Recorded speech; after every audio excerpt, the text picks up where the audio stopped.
Vem, Jesus, divino amigo, vem trazer a tua paz. Só tu és o nosso abrigo, que venturas mil nos traz. Vem, ó meigo nazareno, este mundo consolar. Vem com teu olhar sereno toda a terra iluminar. Afasta do mundo a guerra, o chacal devorador que destrói tudo na terra, espalhando luto e dor. Há gemidos de aflição, já não há mais primaveras, criancinhas pedem pão,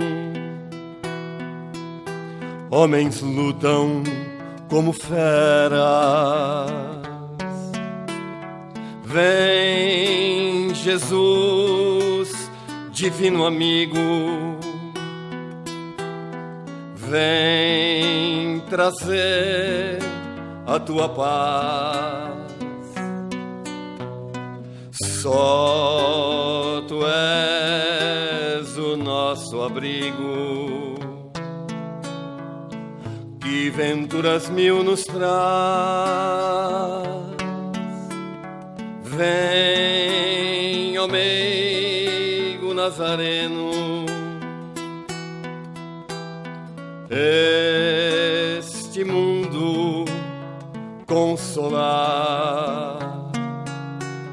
Vem com teu olhar sereno toda a terra iluminar.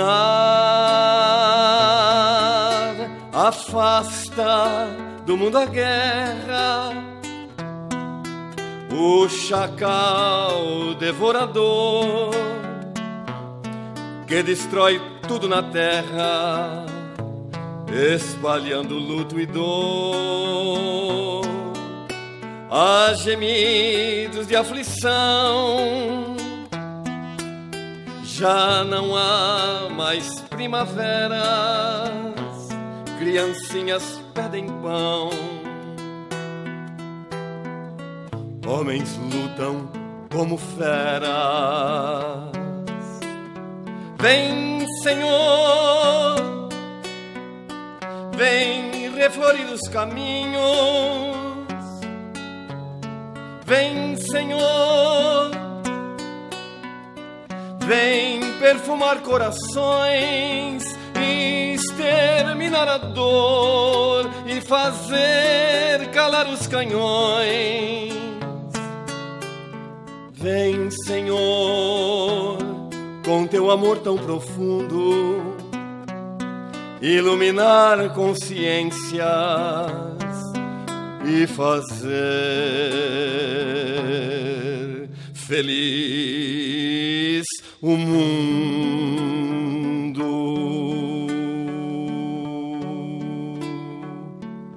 Vem, Senhor.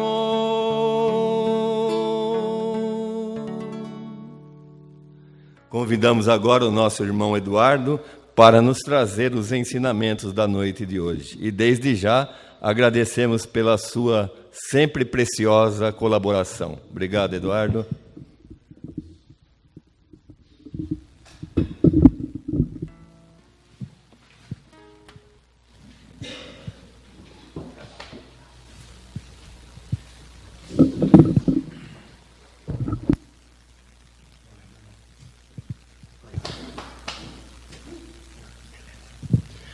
Boa noite a todos. Que Deus nos abençoe, né? E que Jesus nos ilumine as consciências, como cantava nosso irmão Domingos. Bom, meu nome é Eduardo, sou trabalhador aqui da casa e hoje está na minha escala, na minha vez de falar com vocês nessa noite de sexta-feira. E o tema que eu trago hoje é Ação Espírita na Transformação do Mundo. Antes da gente começar a falar sobre esse assunto, eu queria estabelecer um contrato com os amigos aqui. Normalmente eu me esforço sempre em colocar essas exposições em no máximo 40 minutos, para não cansar, porque a gente sabe, é natural, a gente vai perdendo o foco, vai perdendo a atenção. Então, para que seja produtivo, para que a gente saia daqui com conteúdo, eu procuro me esforçar em colocar o tempo dessas exposições em um tempo não superior a 40, no máximo 45 minutos. Hoje eu vou pedir encarecidamente a todos um pouco de paciência, porque o tema é um pouco complexo e tem a ver com o momento que nós estamos passando atualmente.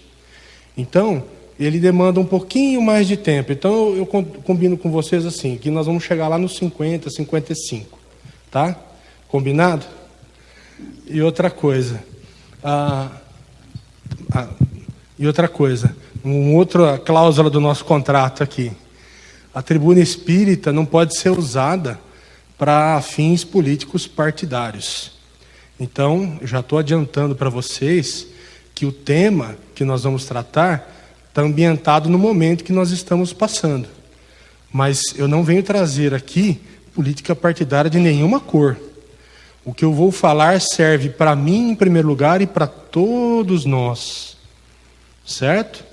Então, por favor, não confundam as coisas. É um momento de reflexão sobre o que nós estamos vivendo e o que a doutrina espírita tem para esse momento que a gente passa.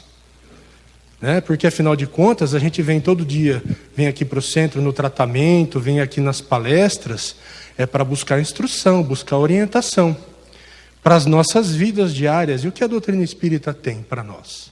Muito bem. Então, eu queria começar apresentando esse livro, que ele é de José Herculano Pires. Ele é um autor muito pouco conhecido entre os espíritas.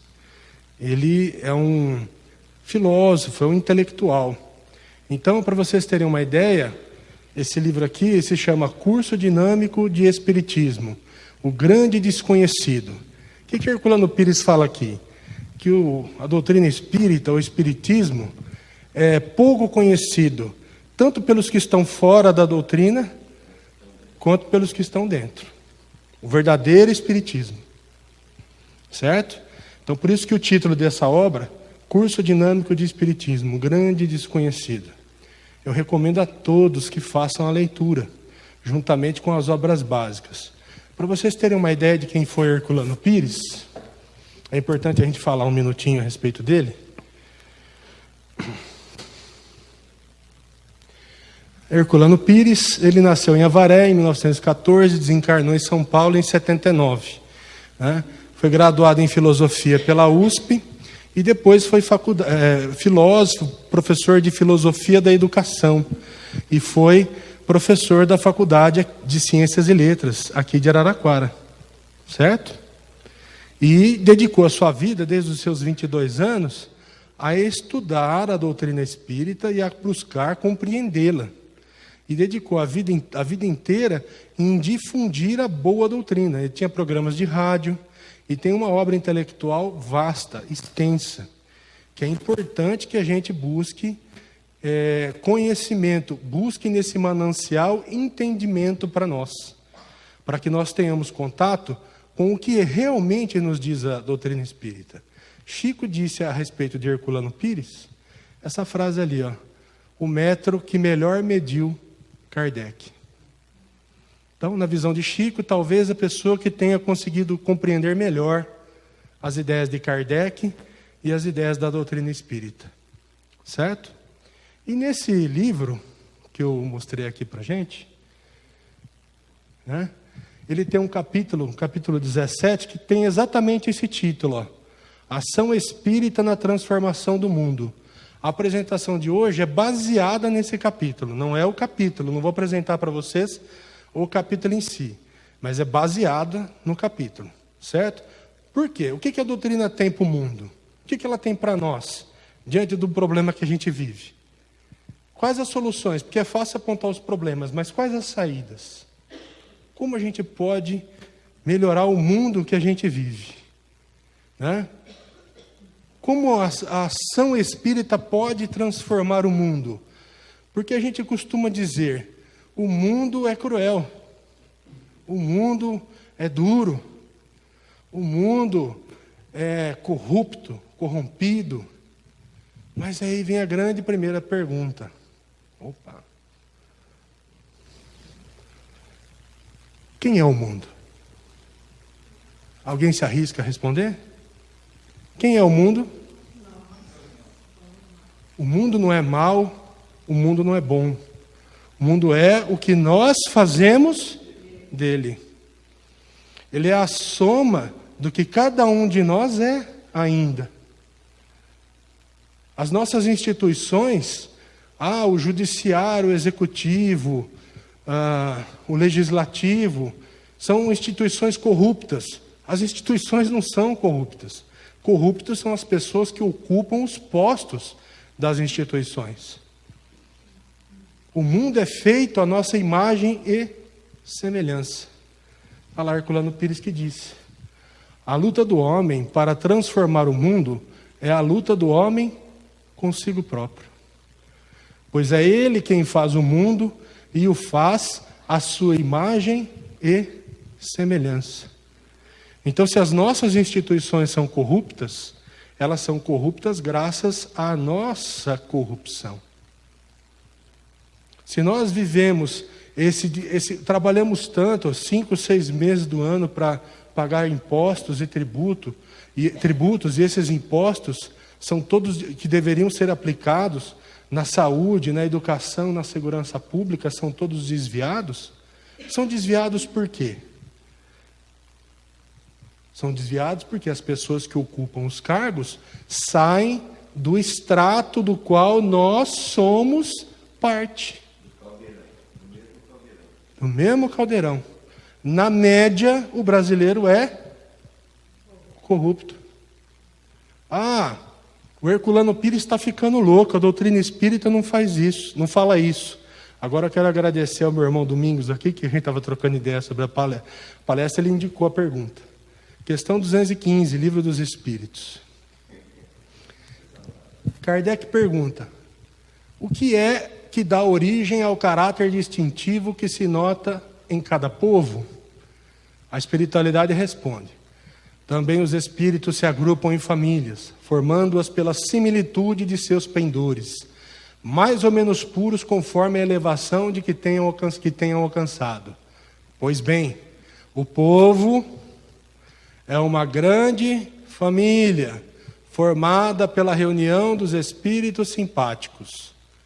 Na tendência que apresentam os membros dessas famílias para se unirem, é que está a origem da semelhança que, existindo entre os indivíduos, constitui o caráter distintivo de cada povo. Hoje eu vi uma matéria na Folha de São Paulo, uma chamada de um artigo. A articulista escreveu assim: o brasileiro é o pior do Brasil. Ela está certa. Mas o brasileiro também é o melhor do Brasil. A escolha cabe a quem? A nós. Agora é importante esclarecer esse ponto aqui, ó. Espíritos simpáticos. Simpatia aqui não quer dizer de afeto, de afeição. Eu gosto, né, do seu José aqui, então eu sou simpático a ele. São similitudes de valores, de ideias, de pendores, estados vibracionais. Ou seja, maledicente se junta com maledicente, corrupto se junta.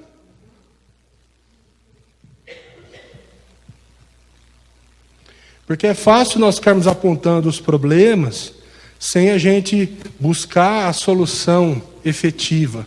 E o que a doutrina espírita faz com que nós olhemos o problema, tanto em relação a nós mesmos, como em relação ao mundo que nos cerca, como diz Herculano Pires, em longitude e latitude, em distância e profundidade, para que nós nos encontremos com as causas do problema. E as causas dos nossos problemas não estão nas instituições. As causas dos nossos problemas estão nas pessoas que ocupam essas instituições. Que sai da onde? Da minha família, da família de cada um de nós. Dos valores que nós cultivamos em nossas casas. Dos valores e pendores que nós trazemos no nosso coração e nas nossas atitudes. Legal, Eduardo. Tudo bem. Beleza. Identificamos o problema. O problema está no indivíduo. Não está nas instituições. Porque as instituições são ficções jurídicas. Poder judiciário, executivo, legislativo é uma ficção jurídica criada lá. O nosso, hoje, sistema, foi criado lá em 1988, num pedaço de papel. Alguém sentou e rabiscou lá a estrutura, baseada numa teoria de tripartição do poder, baseada em Hobbes, em Montesquieu. Teoria pura. Mas a realidade concreta, na realidade concreta, essas estruturas formais vão ser preenchidas com gente de carne e osso. Gente que tem os seus pendores, os seus valores. E é a natureza dos pendores e valores das pessoas que vai dar a natureza e os valores das instituições. Tudo bem, Eduardo, entendemos que o problema é o indivíduo, mas o que a doutrina espírita tem para nós? Como ela nos auxilia a resolver o problema, a causa do problema? Muito bem. Herculano Pires, nesse capítulo, identifica 3 elementos: amor, trabalho, solidariedade. Legal. Percebam que solidariedade está na base, né? Formou uma pirâmide aqui, não? Nós vamos entender depois por que forma uma base, né? E por que solidariedade está na base. Legal, Eduardo. Beleza. Então quer dizer que quando a gente vem para o centro espírita assistir uma palestra, a gente vem buscar, ou para o tratamento espiritual, a gente vem buscar se instruir nessas coisas, nesses valores, nessas ferramentas de transformação de cada um de nós mesmos, para, transformando cada um de nós mesmos, transformar a sociedade, transformar as instituições que governam as nossas vidas. Olha a importância disso. Legal, Eduardo, está no plano da teoria, como é que vai para a prática? Beleza. Amor. Herculano Pires nos diz assim, que a doutrina espírita nos ensina, busca nos mostrar um amor de natureza transcendental. O que é o amor de natureza transcendental? O amor não é um gosto, lembra? Não é... eu fui com a cara do seu José. Não é isso, isso não é amor. O amor não é um gosto, nem preferência, nem desejo. É afeição, ou seja, afetividade em ação. Afeto em ação. Amor em movimento, atitude concreta. Certo? Sem afeto, sem afeição, amor em movimento, não há transformação. Certo? Até usei uma frase, água parada só tem sujeira. Sem aquela água se movimentar, né, a vida não flui. Algumas coisas, alguns seres até crescem na água parada, mas são raros, né? Fluxo permanente de vibrações espirituais do ser que se expandem em todas as direções da realidade. Muito bem. É nesse aspecto aqui que reside a transcendentalidade desse amor. Porque parte do indivíduo, perpassa a família, que é a alteridade, que é o outro mais próximo, invade a comunidade, abarca a pátria, vai em direção ao planeta, ultrapassa o planeta, vai em direção ao universo, a toda a obra da criação e se encontra com o Criador, com Deus. Transcende a natureza do próprio indivíduo, transcende a individualidade, transcende o amor egoísta. Né? Jesus nos diz: ama o próximo como a ti mesmo. Você é o ponto de partida do amor, mas ele não é o ponto de chegada. Ele precisa se irradiar nessa relação de transcendência. E nós precisamos, e é isso que nós vimos aprender, é isso que o Centro Espírita se esforça em ensinar, através das palestras, do tratamento espiritual, dos nossos inúmeros grupos de estudo. Nós aprendemos a transcender o nosso ego, a colocar o amor em movimento, o afeto em ação, que nós damos o nome de caridade.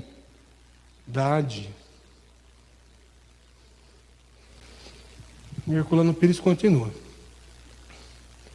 O amor e a verdade. Muito bem. Aí ele diz, o que compreende esse amor? Né? Então ele nos diz lá, o amor abrange a compreensão e a tolerância, pois quem ama compreende o ser amado e sabe tolerar. Hoje a minha língua está presa. Tolerá-lo em todas as circunstâncias. Amor e compreensão e tolerância. Eu compreendo e tolero o outro, porque eu também tenho os meus limites, também tenho os meus defeitos. Isso se chama indulgência. Porém, mas abrange também a verdade, pois quem ama sabe que o alvo supremo do amor é a verdade. Ninguém ama a mentira, pois mesmo os mentirosos apenas suportam a falta de verdade. Herculano Pires é contundente. Quem não está acostumado com a literatura dele vai ter um choque, porque ele não tem papas na língua. Não é como você lê um romance que é água com açúcar, aquela coisa. Ele fala o que tem que ser dito, né? E ele está correto, porque, por exemplo, vamos pegar o próprio Cristo. Vamos pegar o episódio dos vendilhões do templo. Muito se discute se Jesus expulsou ou não, se virou a mesa ou não virou a mesa, mas o fato é que Jesus demonstrou de maneira clara, objetiva, ostensiva, que aquela prática estava errada, incorreta. A casa do meu pai é casa de oração, você não pode vender coisas sagradas aqui, não pode transformar isso aqui num comércio. Eu amo o vendilhão, eu tolero o vendilhão, eu compreendo a dificuldade dele, porém, eu não compactuo com a mentira, com o erro, com aquilo que não está certo, com aquilo que não está correto. E o que isso tem a ver com nós hoje? Tudo a ver. Vamos pegar mais Jesus? Jesus, os escribas e os fariseus. Se vocês pegarem os evangelhos, mais de uma vez Jesus repreende os escribas e os fariseus. Mais de uma vez. Isso quer dizer que Jesus não amava, não tolerava e não compreendia os fariseus e os escribas? Não. Quer dizer que ele não concordava com as práticas dos escribas e dos fariseus. E ele alertava as pessoas ainda a tomar cuidado com o fermento dos fariseus. Consegue compreender a diferença entre amor, né, compreensão e tolerância, e condescendência com o que está errado? E a gente, e Herculano Pires faz essa crítica. A gente costuma achar que passar a mão na cabeça daquilo que está errado, não passar a mão na cabeça daquilo que está errado é falta de caridade. Quando é justamente o contrário. É condescendência, é complacência com o erro. Deus, né, e Jesus nos ensina, ama o errado, o pecador, mas não compactua com o erro. E como que isso se transporta para a nossa realidade? Cada um de nós aqui tem as nossas preferências, né? Os nossos candidatos, mas Eu posso amar aquela criatura, mas eu não posso ser condescendente com os erros. Conivente. Se eu percebo que aquela pessoa errou, desviou dinheiro público, se corrompeu, eu não posso ser condescendente só porque eu gosto da cor dos olhos dele. Só porque eu acho que ele é bonitinho. Eu não posso ser condescendente com o erro. É só a gente assumir... Então, Herculano Pires nos diz que a doutrina espírita nos chama a responsabilidade para tomar posições. Posições claras. E isso vale para doutrinas e ideologias. Há doutrinas e ideologias que são completamente contrárias ao que o Cristo prega, ao que a doutrina espírita prega. Então você vai amar aquela sua criatura, aquele seu amigo que defende aquelas ideias? Ele vai continuar sendo seu amigo. Porém, você não pode compactuar com aquelas ideias. São ideias que vão contra os princípios da moralidade cristã. Depois nós vamos entender a importância do Evangelho nesse processo. Então, amar é compreender, amar é tolerar, porém não é ser condescendente com o que está errado. Certo? Então, a doutrina espírita e os centros espíritas, cada centro espírita tem esse dever. Mostrar essa visão, essa perspectiva a respeito do amor. Certo? Então, nesse ponto nós chegamos a duas conclusões. Primeira, o Espiritismo ensina que o amor deve transcender o ego, o amor egoísta, aquele amor próprio. Que só vê o eu. Eu isso, eu aquilo, em si mesmado. Certo? Irradiando-se do indivíduo em direção a Deus, concretizando-se em afeição, afeto em ação, para com toda a criação, indivíduo, que então irradia do indivíduo, família, comunidade, pátria, planeta, universo, Deus. É como se nós fôssemos um dínamo, gerador dessas vibrações espirituais positivas, que têm que ser convertidas em ação. Nós vamos ver lá. Quando chegar na solidariedade, a solidariedade é a conversão dessa energia em atitude concreta. Segunda, essa é uma das ferramentas que a doutrina espírita procura transformar o indivíduo para auxiliar no processo de regeneração do planeta. Certo? Outra ferramenta. O Espiritismo ensina que o amar é compreender e tolerar o outro, mas que o amor não pode tolerar nem ser condescendente com a mentira e com o mal. Sendo o dever do espírita corrigir-se a si próprio em primeiro lugar, certo? E auxiliar na luta contra a mentira e o mal. Jesus, numa passagem, se não me engano, do Evangelho de Mateus, diz assim: você fica olhando o cisco que tem no olho do seu irmão, mas não vê a trave que está no teu. Vai ali, tira a trave primeiro do teu olho, depois vai lá e auxilia o teu irmão a tirar o cisco do olho dele. Olha lá.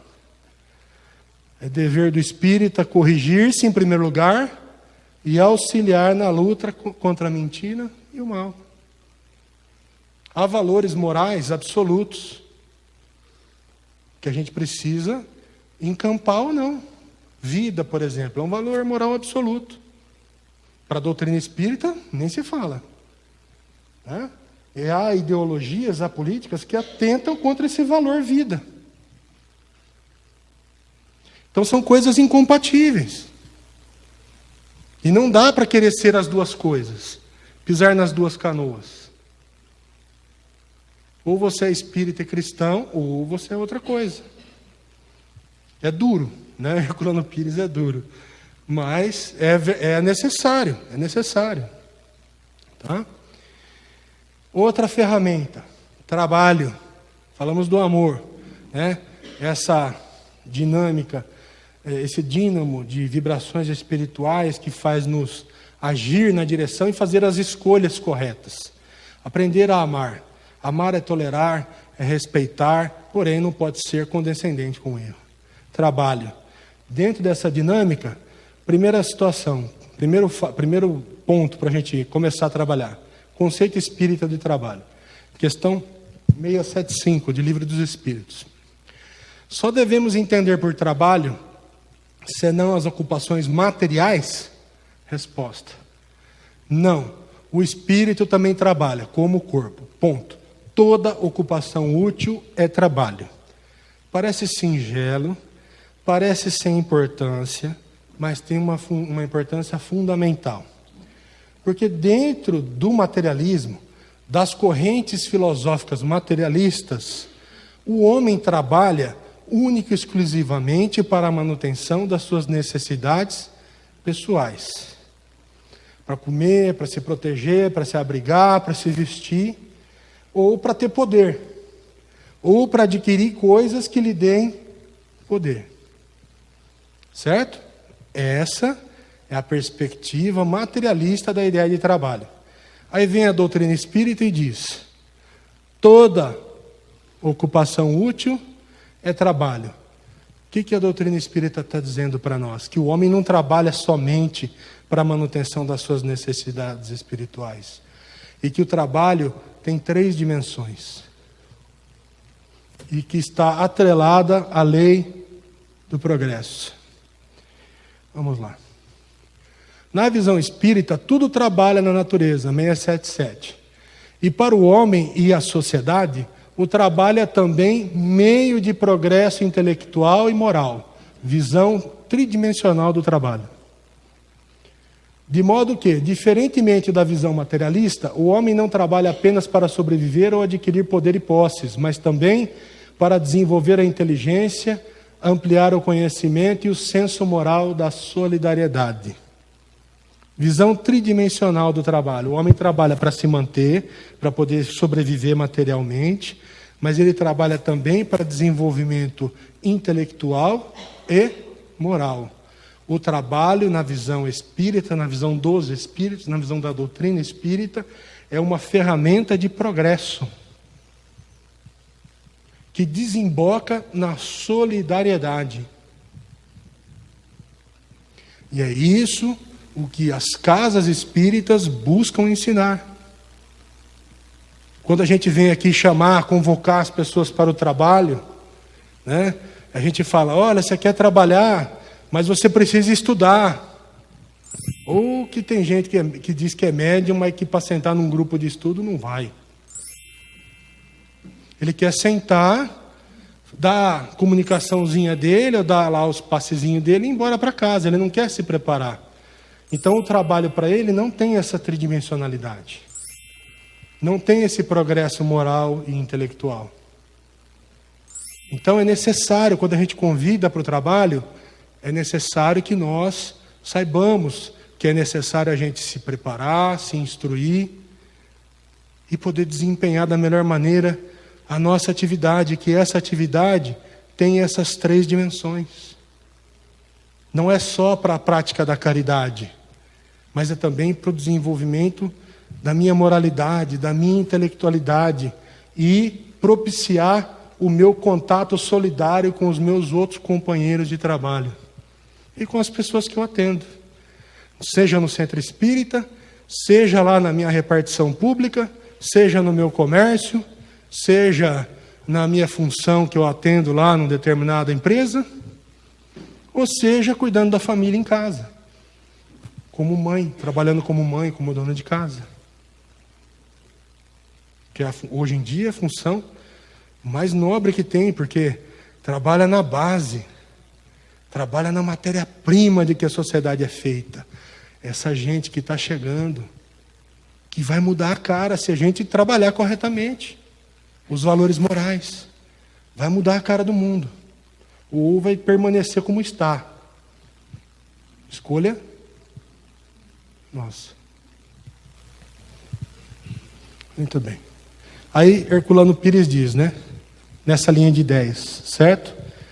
Por isso que eu recomendo que todos façam a leitura desse livro, certo? Por isso, é no trabalho e através do trabalho que o homem se realiza como ser, desenvolvendo as suas potencialidades. É no esforço comum e conjugado, das relações de trabalho que se desenvolve o senso de comunidade, provando a necessidade do princípio espírita da solidariedade e da tolerância para maior rendimento, maior estímulo e maior aperfeiçoamento das técnicas de produção. Então, a gente nem tem ideia que a doutrina espírita tem essas nuances. A gente nem passa. Por quê? Porque a gente fica no aspecto metafísico. A gente acha que o centro espírita é como se fosse uma igreja, como outra qualquer. E não é. O centro espírita é uma escola. O centro espírita busca nos transformar como indivíduos, como seres humanos, em pessoas melhores, através do amor, do trabalho e agora, né, da solidariedade. A solidariedade, segundo Herculano Pires, elas também se desenvolvem em 3 dimensões que nós vamos ver, né? Então, agora é importante a gente falar do Evangelho. Olha lá, desde o início da codificação, Kardec oferece roteiro da ação espírita. Por meio do quê? Livrinho que a gente malha, estuda, danado livrinho, e a gente nem sabe por quê. Certo? Que é a essência do ensino moral do Cristo e que deve concretizar o afeto em ação, caridade, por meio da assistência à pobreza, aos doentes e aos desvalidos. Quando Kardec se viu impelido, diante da realidade das comunicações e do conteúdo doutrinário que ele tinha, de que ele tinha necessidade de escrever um livro com as características do Evangelho segundo o Espiritismo, ele viu que ele não podia, que, por exemplo, dentro da moral cristã, se nós formos pegar a Bíblia, há inúmeros fatos, inúmeras passagens da Bíblia que nós entraríamos em embate teológico com outras correntes cristãs. A questão da vida de Jesus, a questão dos milagres e das predições, a questão dos fatos da vida dele. Nesse campo, a natureza de Jesus, né? Nesse campo, há inúmeros embates teológicos. Porém, Kardec percebeu que havia um determinado núcleo central em que não havia discussão, que seria um possível ponto de encontro de todas as religiões, que é o ensino moral do Cristo. Daí porque nós temos o Evangelho segundo o Espiritismo na forma como nós temos hoje. Ele é a essência da moralidade cristã. Isso significa que a gente não precisa estudar a Bíblia? Não. Significa que o Evangelho segundo o Espiritismo nos dá as balizas, nos dá os nortes interpretativos. E estudando o Evangelho, a gente conhece as balizas e aí a gente pode estudar o que quiser na Bíblia. Pode pegar o Antigo, pode pegar o Novo, pode pegar as cartas, pode pegar o Apocalipse, que você vai saber se situar a partir do ponto fixo e seguro da moralidade do Cristo, nos levando, nos comprimindo, nos impulsionando a desenvolver e praticar o afeto em ação, que nós chamamos de caridade. Por isso, né, se a gente for pegar aqui os exemplos da cidade, a gente vai ver inúmeros centros aqui que trabalham com assistência no ensino à criança, com creche, com escola de ensino fundamental, né? Aqui mesmo no portal nós temos trabalho com asilo, há outros centros que têm diversos trabalhos de assistência caritativa. É a importância da ação concreta na caridade. Há centros que fornecem alimentação, que fornecem cesta básica, que fornecem sopa, né? É aquele amor transcendental agindo, exercitado, saído da teoria. Né? Herculano Pires estava falando no plano teórico, mas no plano concreto a gente vê as ações. E é isso que a doutrina espírita nos conclama, nos chama, porque nós queremos um mundo melhor, nós queremos um mundo mais justo, nós queremos um mundo onde não haja fome, onde não haja miséria, onde não haja dor, não haja sofrimento, mas o que nós temos feito por ele em favor desse mundo? Nós queremos um mundo sem corrupção, mas o que nós temos feito em favor desse mundo sem corrupção? E as corrupções nossas de cada dia? Né? No Pai Nosso nós não temos o pão nosso de cada dia? Mas nós temos também as corrupções nossas de cada dia, as pequenas corrupçõezinhas, que dão origem às grandes. Ah, não, é só uma coisinha.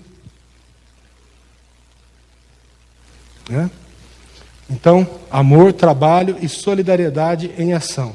Então, por que é tridimensional? Herculano Pires nos diz. Porque começa no plano geral da comunidade cristã, caridade entre nós. Kardec nos diz, espíritas, amai-vos. Em primeiro lugar, e depois, instruí-vos. Começa entre nós. Começa na família, mas tem que irradiar, tem que ultrapassar a família. Não pode ficar só na família, tem que ir além, tem que transcender. Certo? Transcende para a comunidade cristã. Certo? Depois, expande-se em favor de todas as criaturas vivas, ajudando-as sem pedir nada em troca, nem mesmo simpatia doutrinária. Naquelas ações que a gente havia relacionado aqui. Se você for no Mestre Jesus, por exemplo, a creche do Mestre Jesus, atende inúmeras crianças e não pergunta que religião que é. Atende. Se você for no Eurípides Barçanufo, da profissionalização para jovens e adultos, eles não vão perguntar que religião que é. E nem se gosta de doutrina espírita ou não. Eles atendem. Se você for do Batuíra lá na vila, você vai na creche Rita Maria de Jesus, tem lá 80 crianças, muitas nem religião têm. E está lá a Débora ensinando valores morais, batalhando no varejo do dia a dia, naquela massa que está crescendo, que vai ser o futuro do que nós somos hoje. E o que nós estamos fazendo? Qual é a nossa parcela? Qual é a parte que nos cabe nesse latifúndio para a transformação do planeta? O que nós temos feito? Qual é a parcelinha de dedicação que nós temos dado? Essa é a pergunta que eu me faço, que a gente precisa se fazer, cada um. A gente precisa fazer essa pergunta sempre. E na última dimensão, concretizada, ela se eleva aos planos superiores, ligando-se a Deus, a Jesus, Kardec e a todos os espíritos esclarecidos por meio da solidariedade cósmica. A doutrina espírita nos ensina que a humanidade transcende o planeta Terra. A humanidade terrestre é uma parcela do que é a humanidade real. E esses mundos são solidários entre si. E cadê a nossa parte? Nós estamos falando de um mundo de regeneração, quando é que vem? Está todo mundo esperando, mas e a ação?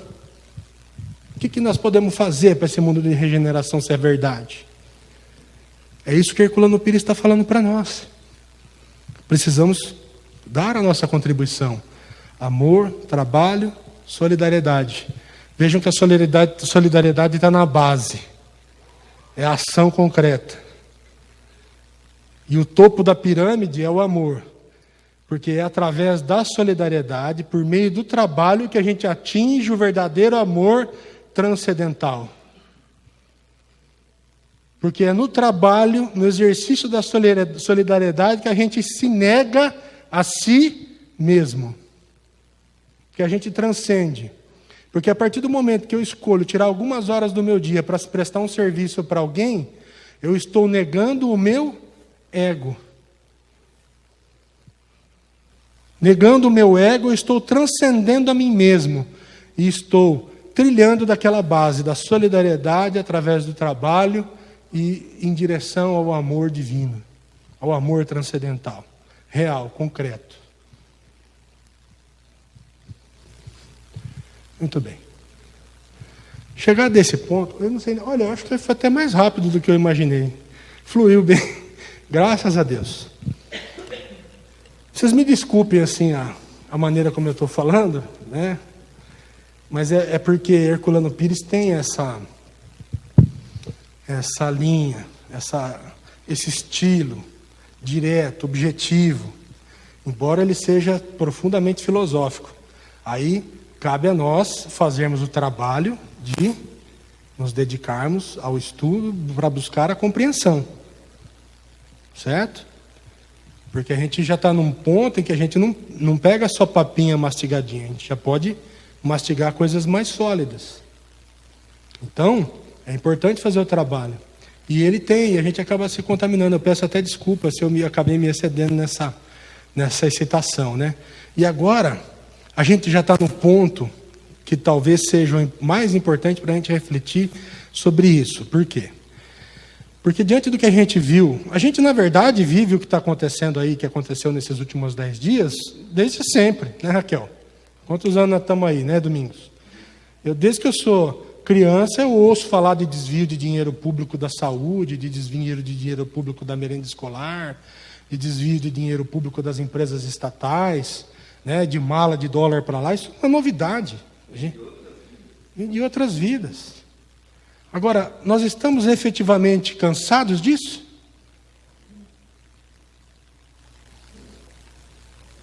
Nós estamos sentadinhos no nosso lugar, a gente não faz nada. A gente só vê, ouve, engole a televisão derrubando essas notícias negativas sobre nós todos os dias. Ah, vamos orar. É legal orar, vamos orar. Tem que orar. Mas é importante a gente fazer as nossas escolhas. Ação. Certo? Depois dessa 50 minutos que a gente conversou, está difícil de resolver o problema? De identificar, pelo menos, resolver já é outro ponto. Onde está o problema? Tudo bem. Aonde? Gente. Meu irmão. Acho que eu vou dormir.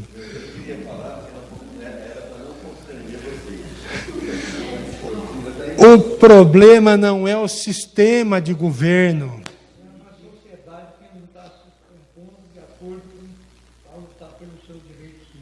O problema, senhor José, são as pessoas que ocupam o sistema de governo. É o que a gente está falando, é o indivíduo. Quem é o indivíduo? Quem é o povo brasileiro? A gente fala do povo brasileiro como se o povo brasileiro fosse uma entidade espiritual que baixa de vez em quando. No terreiro de Umbanda, no centro espírita, né? Vem de Marte. O povo brasileiro, quem é o povo brasileiro? Você pode trocar o sistema de governo que você quiser. As pessoas vão ser as mesmas, não é o sistema. São as pessoas. E aí volta a importância daquilo que a gente está falando faz 50 minutos, que a doutrina espírita fala para nós já, nesse momento, há 50 minutos. É a nossa transformação.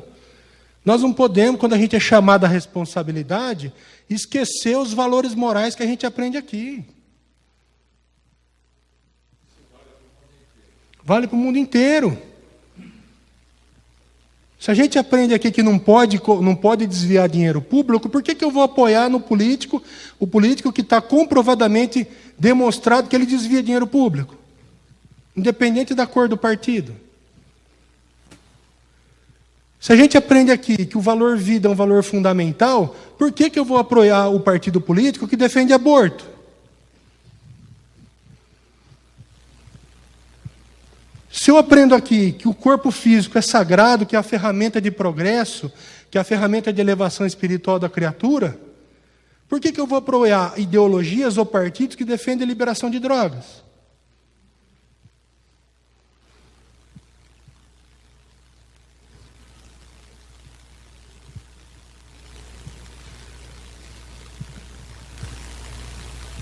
O problema não são as instituições. As instituições são ficções jurídicas. A gente cria. Se eu quiser pegar a Constituição Federal e rasgar lá o poder legislativo nosso e escrever um outro modelo, eu escrevo um outro modelo. O papel aceita tudo. Vai ser melhor, vai ser pior? Depende das pessoas que estiverem lá. O sistema... Então depende de quem? Depende...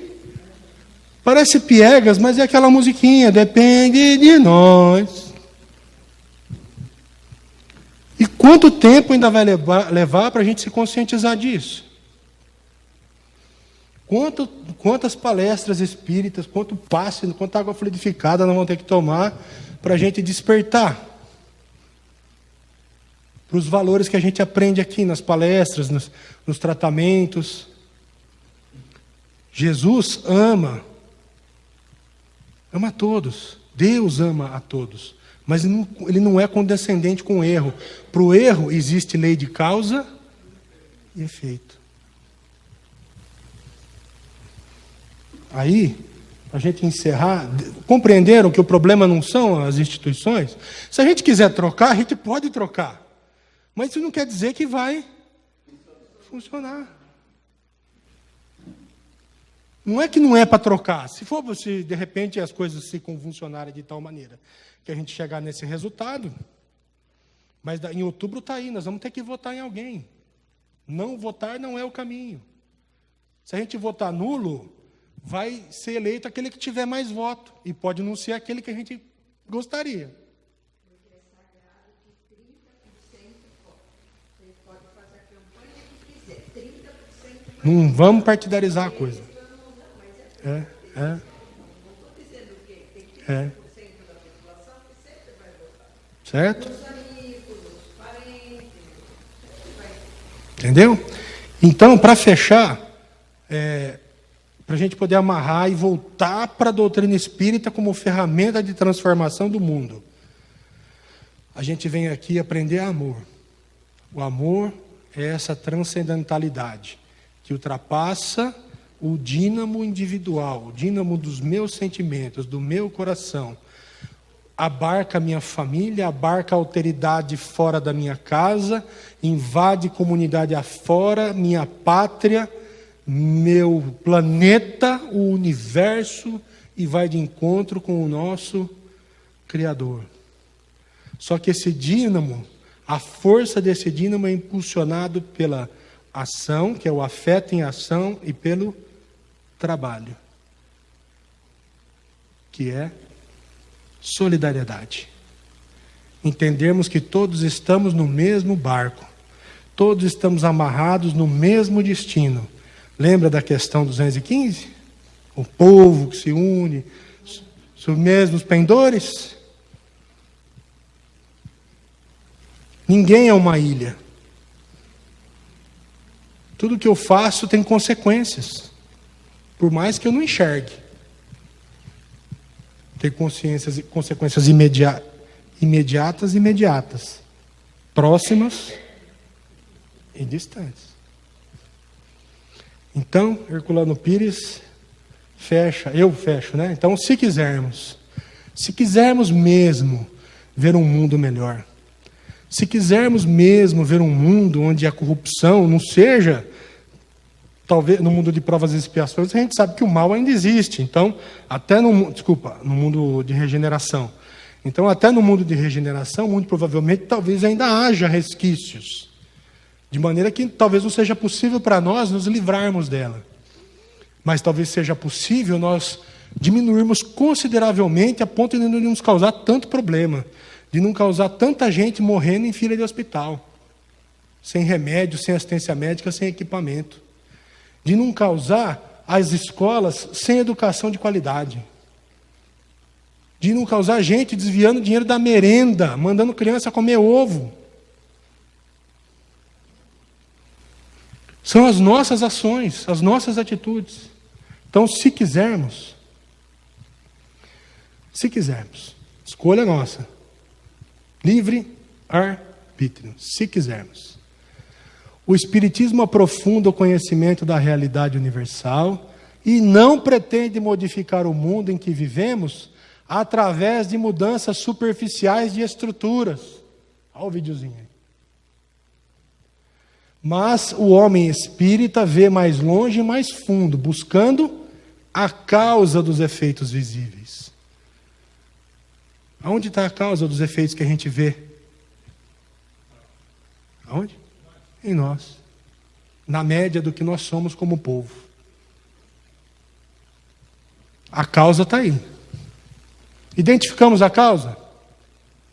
Se quisermos mudar a sociedade, não adianta modificar a sua estrutura feita pelos homens. Lembra o papelzinho que eu rabisco o jeito que eu quiser, a estrutura?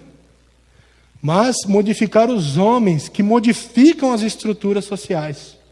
O homem egoísta produz um mundo egoísta.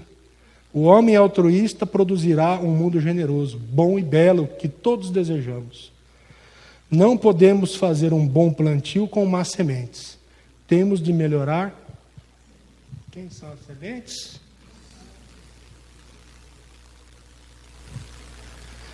Assim, peço perdão pelo fato de eu ter me excedido aí na emoção, talvez no tom, né? Tenha talvez ultrapassado alguns limites, né? Mas eu agradeço a atenção de todos e vamos orar para que nós tenhamos força para tomarmos as atitudes e as decisões necessárias. E que mais de tudo, mais acima de tudo, que a gente se instrua, que a gente saiba o que a gente está defendendo quando a gente fala A ou B, que a gente vai buscar saber realmente e que a gente saiba escolher. Porque não nos resta outra coisa. Lembra que o personagem falou lá? Devia ter pensado melhor para escolher, depois... Né? E isso vale para aquele sistema ou para qualquer outro, hein? Certo? Muito obrigado pela atenção. Uma boa noite para nós. Que Deus nos abençoe.